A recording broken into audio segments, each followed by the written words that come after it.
Mandibulise kuni bathandi bezemidlalo eMzantsi Afrika, ingakumbi kuni balandeli bebhola elikhulu ke laseMzantsi Afrika. uGlodi Lilepo baphulaphuli akahambanga neqela leKaizer Chiefs elibheka phaa kwi-pre-season. Akayanga phaa eSpain uyolungiselela amalungiselelo e-pre-season.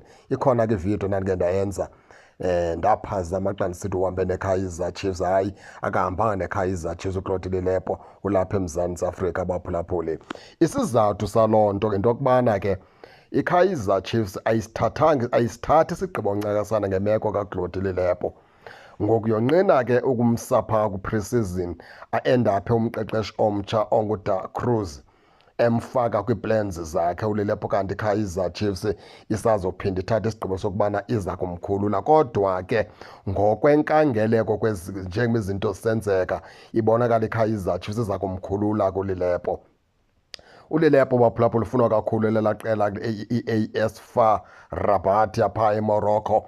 Imfuna ngamandla amakhulu. Idesk yade yabeka ke imali enga-16 million ke ye-offer phaa kwiqela leKaizer Chiefs. Yatsho isithi ke iba ke kuthethwa ngomcimbi wemali izifumana uLilepo ayibethakali yona, iza kwenza sure into yokubana ke iyamfumana uLilepo. Ipressure ifaka uxinzelelo kwiKaizer Chiefs kakhulu.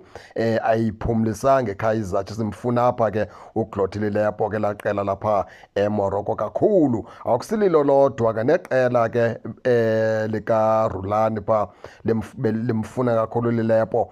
Ize ke namanye amazwe kaphaa amanintsi kwalapha eAfrika amfuna kakhulu uGlodi Lilepo. Kodwa ke lona qela lifake ubunganga kwiqela leKaizer Chiefs ke leli qela lapha eMorocco ke limfuna kakhulu uGlodi Lilepo. Kubonakala ke ngathi ke iKaizer Chiefs ke iza kusithatha isigqibo sokubana ke imkhululu uLilepo.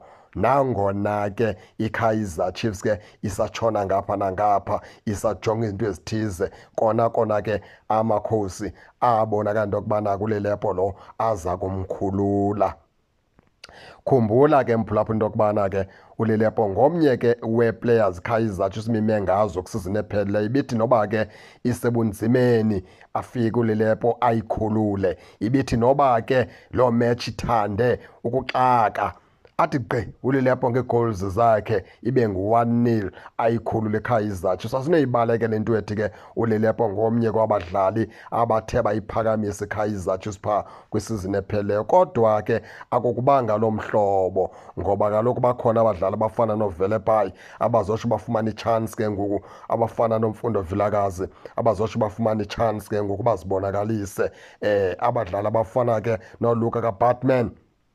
And ke kukhona ke nento engathi ke uLangelihle Phili iKaizer Chiefs iza kumfumana naye ke ngomnye ke angasivala ke sasikhala sikaLilepo xa uLilepo nyani iKaizer Chiefs yamkhulula. Kodwa ke ngokujonga kwezinto baphulaphuli ikusingathi iKaizer Chiefs ke iza kumkhulula uLilepo. Injalo baphulaphuli, ningangena ke nani ke nitsho nento yokubana niva njani, nize ningakhohlwa usubscribe kule channel kuze ningaphoswa zezemidlalo endizanothulela zona kwixa elizayo kakuhle babukeli.